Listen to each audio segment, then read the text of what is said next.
Subscribe Pragati Path and press the bell icon to stay updated. Hello friends, welcome to Pragati Path. अब आप मुझे Unacademy के learning app पर follow कर सकते हो। आप वहां सर्च करोगे प्रगति मिश्रा, कुछ इस तरीके की डिस्प्ले पिक्चर आपको मेरी वहां पर दिखेगी। ये कुछ सोशल मीडिया हैंडल्स हैं, यहाँ पर आप फॉलो कर सकते हो। टेलीग्राम पर एक ग्रुप बना हुआ है जहाँ पर क्विज कंडक्ट कराया जाता है। आज हम लोग करेंगे हिंदी लैंग्वेज एंड पेडागोजी। जो हम लोगों ने एक पार्ट इसका किया हुआ था 15 क्वेश्चंस का, जो कि अच्छी समझ के साथ हम लोगों ने किया था। अब इसका नेक्स्ट पार्ट जो है पैसेज का, जैसे कि एक क्वेश्चन में आपके 15 जो क्वेश्चंस होते हैं पेडागोजिकल कंसर्न्स रहते हैं और 15 आपके पैसेज से आते हैं। तो ये पैसेज वाला पार्ट हम लोग करने जा रहे हैं। यहाँ पर गद्यांश को पढ़कर निम्नलिखित प्रश्नों में सबसे उचित विकल्प चुनिए। तो ये पहला पैसेज है आपका। यहाँ पर एक पैसेज है, आपको 91 से 99 तक क्वेश्चन करने हैं, यानी कि 9 क्वेश्चंस। ठीक है, तो ये अब देखिए क्या लिखा हुआ है। मुझे मालूम नहीं था कि भारत में तिलोनिया नाम की कोई जगह है जहां हमारे देश के समसामयिक इतिहास का एक विस्मयकारी पन्ना लिखा जा रहा है। उस वक्त तक तिलोनिया के बारे में मुझे इतनी ही जानकारी थी कि वहां पर एक स्वावलंबी केंद्र चल रहा है जिसे स्थानीय ग्रामवासी स्त्री पुरुष मिलजुल कर चला रहे हैं। मुझे वहां जाने की अवसर बस्ती क्या थी, जाने का अवसर बस्ती क्या थी। कुछ पुराने कुछ नए छोटे घरों की झुरमुट थी। ठीक है, तो कुछ इस तरीके का है। अब इसको आप अवसर मिला था। ठीक है, ये है यहाँ पर। अब इसको आप पूरा पैसेज आपको नहीं पढ़ना है, आपको किस तरीके से कोई पैसेज सॉल्व करना है वो मैं आपको बताऊंगी। अब यहाँ पर कुछ लिखा हुआ है, आपको कुछ वर्ड कई बार दिख रहे होंगे। ठीक है, इससे आप ये समझ पा रहे हो कि ये एक पॉजिटिव पैराग्राफ है। आपको जो है यहाँ पर स्वावलंबी इसके बारे में कुछ बताया जा रहा है। स्वावलंबी, आत्मनिर्भर, इस टाइप के वर्ड्स देखने को मिल रहे हैं। इसका स्रोत क्या है? भीम साहनी एक तीर्थ यात्रा से ये लाइंस ली गई हैं। ठीक है, तो इतना आपने जब यहाँ पर देखा, फिर अब आप क्वेश्चन पे यहाँ पर आएंगे। जैसे पेपर में आप पूरा पैसेज पढ़ते हो, देन क्वेश्चन पे आते हो, फिर आप जब क्वेश्चन पढ़ते हो तब तक आप पैराग्राफ भूल चुके होते हो। तो इस चीज को हम लोगों को स्किप करना है। अब हम लोगों को पहले आना है क्वेश्चन पे और क्वेश्चन के हिसाब से पैराग्राफ देखना है। मैंने इंग्लिश के कुछ वीडियोस बना रखे हैं इंग्लिश पैसेज को ट्रिक्स से सॉल्व करने के, उसमें तो और भी ज्यादा आपको दिक्कत होती है। तो वो कुछ जो है आई बटन में लिंक दिया हुआ है, वहां पर जाकर आप देख सकते हो, या फिर आप वीडियोस में जाकर ऑल वीडियोस जो आपका पोर्शन रहता है यूट्यूब पर, वहां पर जाकर सारे वीडियोस को सर्च कर सकते हो। क्वेश्चन क्या यहाँ पर है? सामाजिक कार्य तथा शोध संसाधन की स्थापना का उद्देश्य था। 4 ऑप्शंस दिए हुए हैं। ग्रामवासियों को देश विदेश की जानकारी प्रदान करना, केवल अनुशासित करना। ठीक है, इसके बाद में क्या है? उन्हें केवल अनुशासित करना यहाँ पर है। उन्हें स्वावलंबी आत्मनिर्भर बनाना, उन्हें प्राचीन परंपराओं से परिचित कराना। तो यहाँ पर 4 ऑप्शंस दिए। अब आपको पैराग्राफ पर जाना है। पहली बात तो आप यहाँ पर इतना मैंने आपको बता ही दिया था कि मेन जो थीम है वो उसका क्या है, तो आप ऐसे भी यहाँ पर टिक कर सकते हो। फिर भी एक बार पैराग्राफ पे अगर आप जाओगे, एक कीवर्ड आप पकड़ो, या फिर टैग वर्ड जिसे कह सकते हो, सामाजिक कार्य तथा शोध संस्थान। अब ये वर्ड आपको जहां भी मिल रहा है पैराग्राफ में, आपको तुरंत ही इसको ढूंढ के निकालना है। ठीक है, तो यहाँ पर आपको ये देखने को मिल रहा है स्वावलंबी विकास क्षेत्र, विकास केंद्र चल रहा है। तो इस लाइन को जब आप पढ़ोगे तो आपका आंसर यहाँ पर निकल के आ जाएगा। उस वक्त तक तिलोनिया के बारे में जानकारी नहीं थी। वहां पर एक स्वावलंबी विकास केंद्र चल रहा है जिसे स्थानीय ग्रामवासी स्त्री पुरुष मिलजुल कर चला रहे हैं। ठीक, तो यहाँ पर जो है सामाजिक कार्य तथा शोध संस्थान की स्थापना का उद्देश्य क्या था? 4 ऑप्शंस दिए हुए हैं, इनमें से सही हो जाएगा हमारा थर्ड वाला, उन्हें स्वावलंबी व आत्मनिर्भर बनाना। आपने पहले कुछ लाइंस पढ़ के जो एक संदर्भ निकाला पैसेज का, समझा उसको, उससे ही आप ये टिक कर सकते हो। ठीक है, बाकी नेक्स्ट क्वेश्चन देखिए क्या है। लेखक का काम मानना था, लेखक का क्या मानना था, आधुनिक समय में वैज्ञानिक उपकरणों और जानकारी के बल पर ही तरक्की नहीं की जा सकती है। दूसरा क्या है, ग्रामवासी अपनी समस्याएं एवं सुलझा सकते हैं। यहाँ पर एक वर्ड मिसिंग है, वो मैं बताती हूँ क्या है। स्वयं सुलझा सकते हैं यहाँ पर है, ठीक है। और ग्रामवासियों को अपनी समस्याएं स्वयं सुलझाने की आदत है। और क्या है, आधुनिक समय में वैज्ञानिक जानकारी से कटकर या उसकी अवहेलना करके तरक्की नहीं की जा सकती। ये चार ऑप्शंस आपके पास दिए हुए हैं। तो अब जैसे आप यहाँ पर देख रहे हो, लेखक का मानना था कि, आप पैसेज पर आए, जो स्टार्टिंग में क्वेश्चंस दिए होंगे पैसेज में वो आपको पहले पैराग्राफ में मिलेंगे, जो बाद के क्वेश्चंस होंगे वो थोड़ा बाद के पैराग्राफ में मिलेंगे, ऐसा जनरली होता है। तो यहाँ पर आप इसके बारे में अगर ढूंढो तो आपको यहाँ पर देखने को मिलेगा, ये आप पैसेज देख सकते हो ऐसे करके।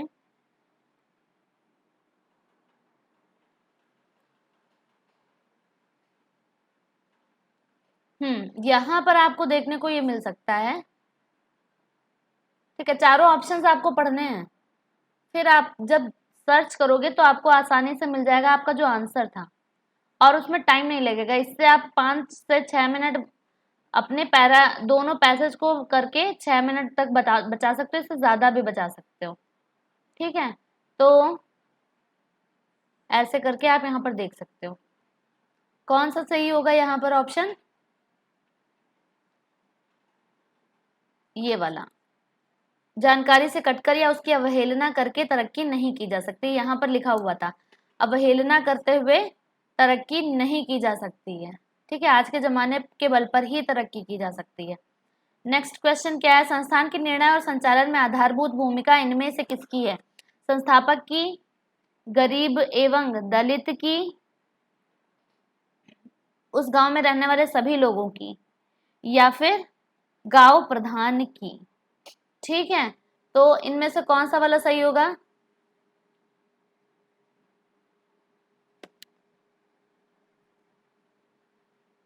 यहां पर आप देख सकते हो पैसेज में,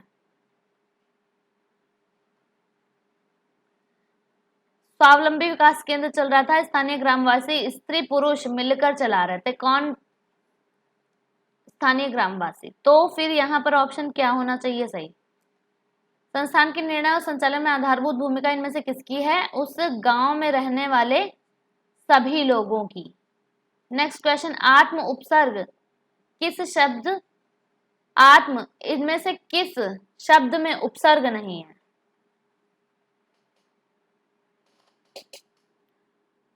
ठीक है। जो ये वर्ड्स दिए हैं इनमें से किसमें आत्म नहीं है, आपको सामने ही दिख रहा होगा, फोर्थ वाला यहाँ पर सही था। लेखक के अनुसार तिलोनिया गांव में हमारे देश के आजकल के इतिहास का विस्मयकारी पन्ना लिखा जा रहा है, इसका कारण क्या है। पहला, तिलोनिया गांव पिछड़े गांव के रूप में जाना जाता है, वहां एक स्वावलंबी विकास केंद्र चल रहा है, वहां के लोग अनुदान पर आश्रित हैं, केंद्र में इतिहास पर विस्मयकारी शोध किया जा रहा है, कौन सा वाला यहाँ पर सही होगा।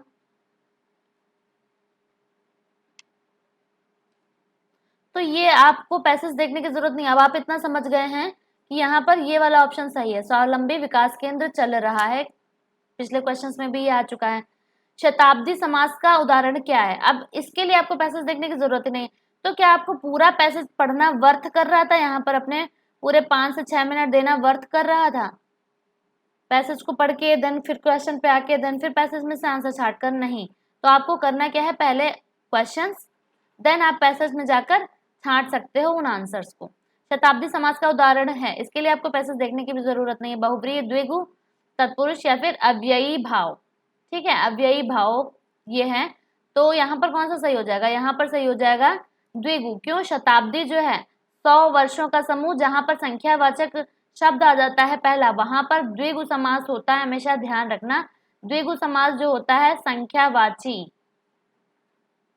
वर्ड को प्रदर्शित करता है, जैसे कि पंचवटी हो गया, ठीक है, और ऐसे ही कई सारे जो आपके वर्ड्स हैं वो द्विगु में आ जाते हैं, संख्यावाची जो होते हैं। गांधी जी डैश को मान्यता नहीं देते हैं, तो आपको क्या लगता है इनमें से गांधी जी किस चीज को मान्यता नहीं देते होंगे?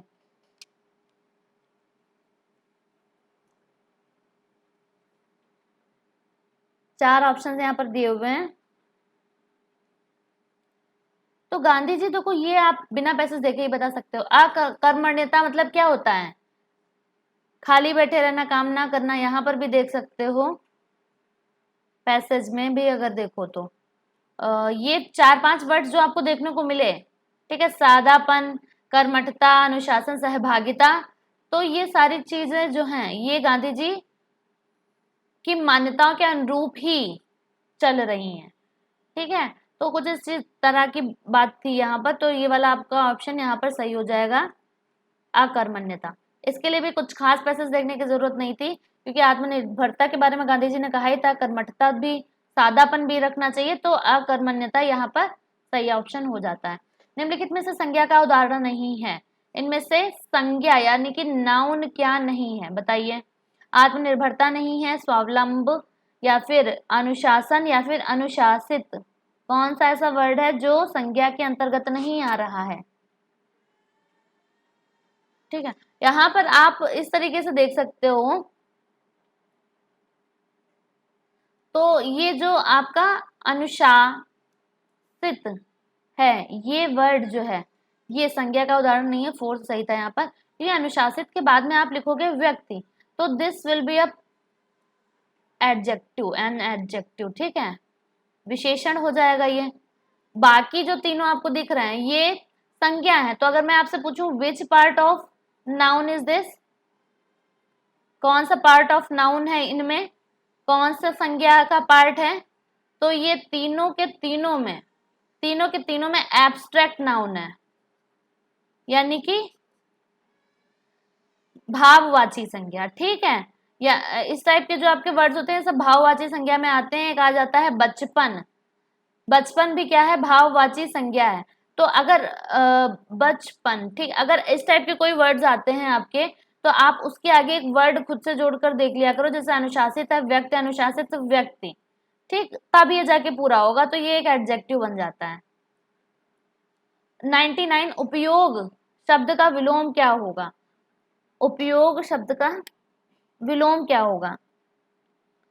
अउपयोगी, अनुपयोगी, अनुपयोगी, या फिर उपयोगिता।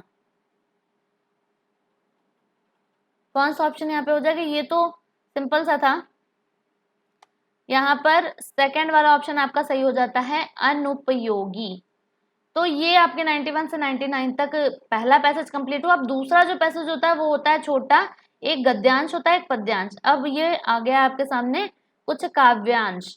इस कविता को पढ़कर प्रश्न संख्या 100 से 105 तक विकल्प चुनिए। इसका पहला पार्ट, इसका जो दूसरा पार्ट है जो मैंने कल कराया है, तो वो आप देख सकते हो, आई बटन में लिंक भी प्रोवाइड आपको मैंने कर दिया है, बाकी चैनल पर जाकर देख सकते हो। 15 जो आपके पेडागोजिकल कंसर्न्स है, तो आपका एक सेट यहाँ पर पूरा हो जाएगा।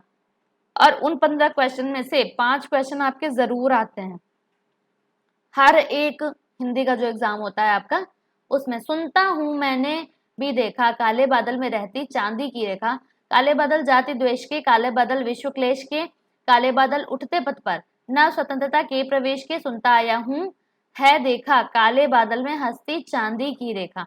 तो ये सुमित्रा नंदन पंत ने जो लिखी है पोएम उसकी पंक्तियां हैं। तो ये पोएम इतनी लंबी नहीं आती कि आप ना पढ़ो, आप चाहो तो इसको पढ़ सकते हो, ना चाहो तो आप क्वेश्चन को देख कर उस हिसाब से भी पढ़ सकते हो काव्यांश को। काले बादल में रहती चांदी की रेखा, पंक्ति का भाव क्या है? काले बादलों में चांदी की रेखा रहती है, विपत्तियों के बीच में आशा की किरण दिखाई देती है, बादलों के टकराने से बिजली चमकती है, या फिर अंधेरे के बाद प्रकाश आता है। 4 ऑप्शंस हैं ये, और पैसेज में फिर से ओपन कर देती हूँ यहाँ पर आपका काव्यांश। क्वेश्चन है, काले बादल में रहती चांदी की रेखा, इसका अर्थ क्या है? सुनता हूं मैंने भी देखा, काले बादल में रहती चांदी की रेखा।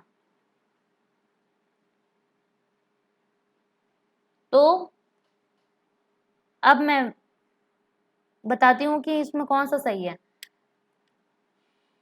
कौन सा सही होगा यहाँ पर? सेकंड वाला, ठीक है, विपत्तियों के बीच आशा की किरण दिखाई देती है, ये आपका यहाँ पर भाव निकल के आ रहा है इस पंक्ति का अकॉर्डिंग टू द काव्यांश। काले बादल प्रतीक हैं, काले बादल किसके प्रतीक हैं? गर्मी से मुक्ति के, जातिगत वैमनस्य के, मानसून द्वारा आने वाली खुशहाली के, या फिर तूफान के। तो फिर से पैसेज पे आते हैं। काले बादल जाति द्वेष के, काले बादल विश्व क्लेश के, काले बादल उठते पथ पर, यानी कि एक नेगेटिव वर्ड लेकर आ रहा है ये वर्ड जो काले बादल है ना, नेगेटिविटी लेकर आ रहा है ना, नेगेटिव। तो इनमें से खुशहाली वाला तो होगा नहीं आपका, बाकी ये भी नहीं होगा, इनमें से दो रह गए अब। तो यहाँ पर विश्व क्लेश के दिया था, सेकंड वाला आपका सही हो जाता है। काले बादल में रहती चांदी की रेखा में अलंकार कौन सा है? तो इसके लिए पैसेज देखने की जरूरत नहीं है, या फिर आप देख भी सकते हो। काले बादल में रहती चांदी की रेखा, इसमें अलंकार पूछ रहा है। तो एक बार अगर आप भावार्थ समझते हो इसका, तो आपको देखने में लग रहा है कि ये काले बादल में मतलब जो विपत्तियां हैं उनमें एक आपको आशा की किरण दिखाई दे रही है। काले बादल जो है जातिगत द्वेष का, विश्व के क्लेश का, ये सारी चीजों के प्रतीक हैं। ठीक है, हर उठते पथ पर काले बादल दिखते हैं। तो फिर इस तरीके से है जब ये, तो यहाँ पर आपका कौन सा अलंकार हो जाएगा? यहाँ पर एक तरीके से देखो आप, श्लेष अलंकार हो जाएगा। यहाँ पर ये जो वर्ड है काले बादल में रहती चांदी की रेखा, इसके दो अर्थ निकल के आ रहे हैं। कौन कौन से अर्थ हैं इसके? पहला तो इसमें ये है कि जो आपका काले बादल में रहती चांदी की रेखा मतलब वैमनस्य का जो प्रतीक है, एक तो चांदी की रेखा, ठीक है, और दूसरा क्या है, एक बिजली का हो जाता है। चांदी की रेखा का मतलब क्या होता है? बिजली। काले बादल में चांदी की रेखा आ रही है यानी कि बिजली कड़क रही है। दूसरी बात क्या है? विपत्तियों, बादल के रूपी विपत्तियों के बीच आशा की एक किरण दिखाई दे रही है, जैसा कि आपका फर्स्ट वाला जो क्वेश्चन था उसमें दिया गया था।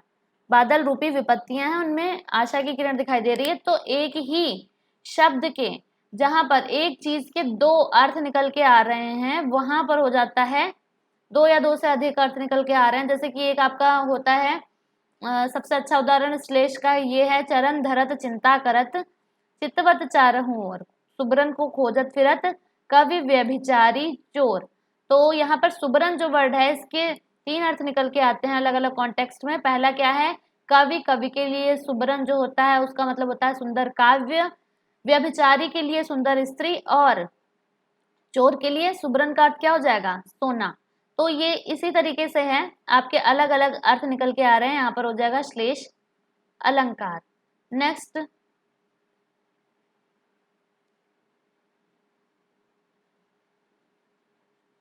निम्न में से बादल का पर्यायवाची शब्द नहीं है? जलज, जलद, घन या फिर पयोधर।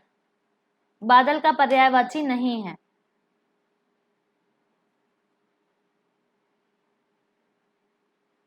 यहाँ पर है जलज, ये बादल का पर्यायवाची नहीं, बाकी जलद, घन, पयोधर ये सारे बादल के पर्यायवाची हैं।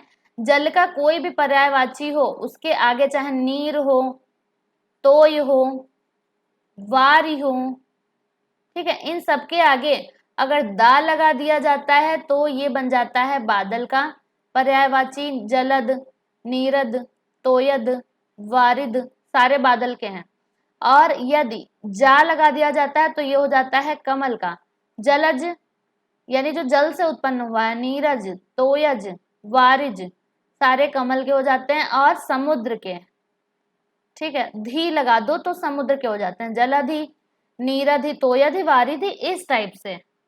ठीक, तो यहां पर हो गया जलज। स्वतंत्रता का विलोम शब्द इनमें से कौन सा है? परतंत्र, गुलाम, परतंत्रता या फिर पराधीनता। तो जिस टाइप का वर्ड दिया रहेगा उस टाइप का ही आपको विलोम शब्द लिखना है। स्वतंत्रता का क्या हो जाएगा? परतंत्रता। स्वाधीनता अगर यहां पर होता तब हो जाता पराधीनता। ठीक है, नेक्स्ट जो है, अभी क्या सुनने और देखने की बात आता है, ये यहां पर एक्चुअली आपका वर्ड था कवि। कवि क्या सुनने और देखने की बात यहाँ पर कह रहा है, ठीक है। तो बादलों को देखने की बात कह रहा है कवि, बिजली को देखने की बात कह रहा है, या फिर आशा की किरण को, या फिर निराशा को। तो यहाँ पर सिंपल सा आंसर है, आशा की किरण को देखने की बात कवि कह रहा है। ये आपके 15 क्वेश्चंस यहाँ पे कंप्लीट हुए। आप जाकर मुझे अनअकैडमी की प्रोफाइल पे फॉलो कर सकते हैं, और वीडियो को अगर आपने अभी तक लाइक नहीं किया है तो लाइक और सब्सक्राइब कर दीजिएगा चैनल को। बाकी ये कुछ सोशल मीडिया हैंडल्स हैं, यहाँ पर आप फॉलो कर सकते हैं। अनअकैडमी पर अगर आपको कोई भी कोर्स परचेज करना है तो आप मेरा रेफरल कोड प्रगति मिश्रा 41 यूज करके उसे अगर परचेज करेंगे, एक रेफरल कोड का ऑप्शन आता है, वहां पर आप इसको डालिए, देन आपको तुरंत ही इंस्टेंट डिस्काउंट मिल जाएगा 10% का। कोई भी कैटेगरी में आप हो, किसी भी कैटेगरी का आपको लेना हो, ठीक है, तब भी आप यूज कर सकते हो, बैंक, एसएससी, टीटी, यूपीएससी, कोई भी। Thank you so much for watching. मिलेंगे हम लोग नेक्स्ट वीडियो में।